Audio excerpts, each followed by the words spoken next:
Welcome back to Horror Facts EN, the place where we dig into the darkest sides of our world.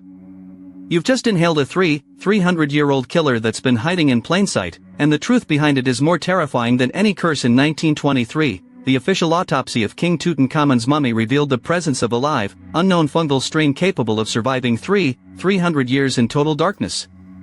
Right now, microscopic spores from those tombs are circulating in our global air system, and you have inhaled them. We are taught a sanitized lie of archaeology in gold. The truth is a biological horror story, meticulously covered up by museums and governments to prevent global panic. The curse was never magic, it was a sophisticated, ancient bioweapon, designed to protect the dead by killing the living. The first explorers didn't die of bad luck, they died of a pathogen so alien to modern medicine that their lungs turned to black dust within 72 hours. And the sealed jars you see in exhibits? They don't hold organs. They hold the original cultures. This is the suppressed history of the pharaoh's final, genocidal defense system. But to understand how deep this infection goes, you must first see what they found in the burial chamber that was never photographed. The real terror began not in the Valley of the Kings, but in a Cairo hospital basement in 1925.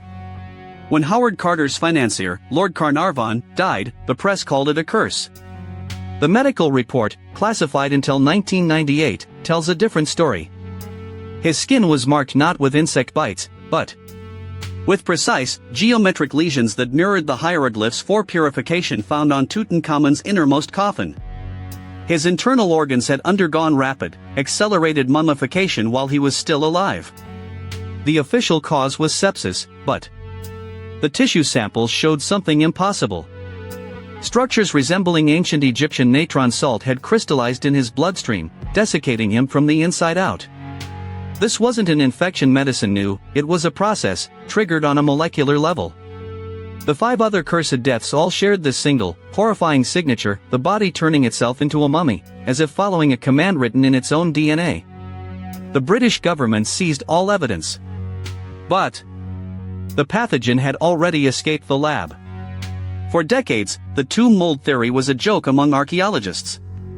Then, in 1973, a covert biological survey of sealed chambers using air samplers revealed the truth. The air was thick with Aspergillus flavus and a previously unclassified genus, Sarcophagus antiquus. These aren't normal molds. They evolved in a soup of ritual unguents, decaying offerings, and deliberate bacterial cultures placed by embalmers. They feed on keratin and collagen, the building blocks of skin and bone. When a tomb is opened, the drop in humidity and influx of oxygen acts as a trigger, causing. But that's only half of it. Them to sporulate violently. You don't just breathe them in, they actively seek moisture. Once inhaled, they don't attack the lungs immediately. They lie dormant, sometimes for years, until a shift in the host's immune system, stress, illness, fear signals it's time to grow. The first symptom is a metallic taste, like blood and myrrh. This is the real curse. A timed biological mine, sown by priests to cleanse the defilers. But the embalmer's knowledge was far more precise, and far more cruel, than simple poison. Forget natron and linen. The final, suppressed stage of mummification was an act of biochemical warfare. Cross-referencing banned papyri from the Temple of Thoth with modern toxicology reports reveals the recipe. After removing the organs, the cranial cavity and major body cavities were rinsed not with palm wine, but with a concentrated broth of Clostridium botulinum and tetanus spores, cultivated in fermented honey and donkey milk. This neurotoxic slurry was then sealed in with resins that slowly degraded over centuries. The canopic jars are a decoy, the real vessels were the mummy's own sinus cavities and spinal column. When a robber broke the nose or spine of a mummy, they released an aerosolized cloud of ancient neurotoxins. This explains the madness and muscular lockjaw described in tomb robbers' diaries. The mummy was a booby-trapped relic, designed to paralyze and then preserve the thief alongside the pharaoh for eternity. This technology was so effective, it was considered a sacred secret. But one discovery proved the priests tested it on the living. The most horrifying implication is not in Egypt, but in every natural history museum on Earth. Those safe display cases are not sealed. They are climate-controlled to preserve the specimens, which includes keeping the dormant bioagents viable. A 2019 study, buried in an obscure journal, swabbed the air around mummy exhibits in Paris, London, and Chicago. All tested positive for trace genetic markers of Sarcophagus antiquus. The spores are now endemic to the HVAC systems of our greatest institutions.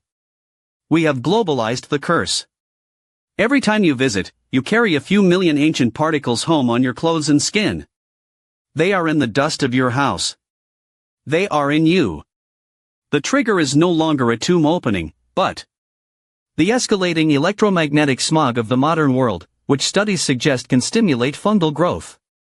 The pharaoh's revenge was not meant for a few explorers. Through our own arrogance, we have turned the entire world into a potential burial chamber, waiting for the right conditions to awaken a plague that thinks in millennia. The final autopsy will be on our civilization. The artifacts are not relics. They are delivery systems. The gold is just bait. We have built our temples of culture around the very weapons meant to erase us, celebrating them as art while their payload integrates with our ecosystem.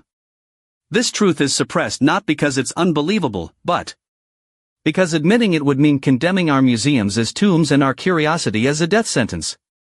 The infection is already airborne, historical, and permanent. Your only defense is knowledge. Share this video with one person who doesn't know this truth. Make them see the dust and the light differently. Because when the conditions are right, history doesn't repeat, it resporulates. Subscribe before they delete this truth.